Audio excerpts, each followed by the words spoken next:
I've always been somewhat troubled by the idea of sell in May and go away.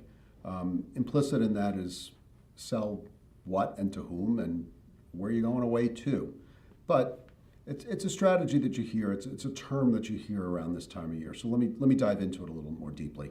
I believe that the strategy was originally popularized in the Trader's Almanac, and for those of you who aren't familiar with it, it was a book that would come out once a year. It was sort of a calendar with trading information and all kinds of fun statistics, and it was very popular on trading desks. Certainly when I started in the business, and as we moved away from paper calendars and other stuff, it's become a bit more obscure. But that was really a very interesting diary that everybody had on their desk, and all kinds of little interesting facts and figures. And one of the things that was noticed in there was if you held stocks, let's say, just in the period from October to April, and then were out of stocks the rest of the time, your cumulative rate of return was much higher if you were invested in the good 6 months as opposed to the lesser 6 months. Now, that said, being invested in the lesser 6 months, you're over time, and we're talking over many, many years, depends how you cut it off, is not necessarily a losing strategy, but you can argue that you've been exposed to a much choppier market, and essentially all your return has been granted, let's say, at the end of the fourth quarter and sort of into very much the beginning of the second quarter of any calendar year.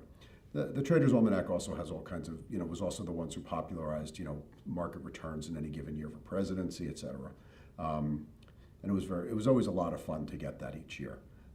But going forward into the trading strategy, I do actually think that one might want to consider the possibility of lightening up as we get into May. By many measures, the rally that we've seen in the market thus far is kind of unsustainable on a longer term basis. We sold off very quickly. A lot of our rally was just getting back the sell-offs, and we rallied quickly back to the old highs.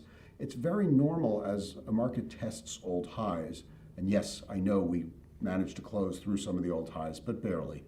As markets get up and around their old highs, it's very normal for them to see some sort of consolidation, some sort of sideways trading, rather than just powering straight higher. So that's one consideration you have. Also, the trade picture, at least at the time we're taping this, has become very murky. I think throughout the first few months of the year, we got a steady drumbeat of, there's progress on the trade talks. It seemed like every Monday there'd be a new progress on the trade talks headline, to the point where I think you'd gotten people thinking, well, if and when the trade deal comes, it's actually a buy the rumor, sell the news event, because we've already priced in successful trade talks. Well, throw the monkey wrench of the renewed tariff threat in there, and now it's not so clear. And on the plus side, you can say that if there is a positive resolution to the trade talks, well, that becomes an event that can move the markets higher.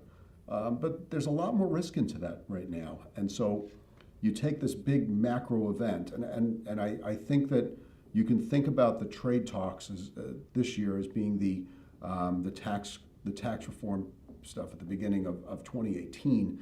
That was the one thing the market was fixated upon, and even in 2018, when it got what it wanted, the first reaction was kind of to sell off.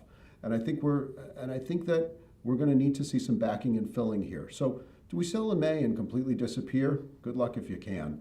But for the most part, I would be concerned about picking opportunities to take some profits and maybe reallocate into some things that are showing you a bit more promise. I think we're in for a few more choppy markets ahead.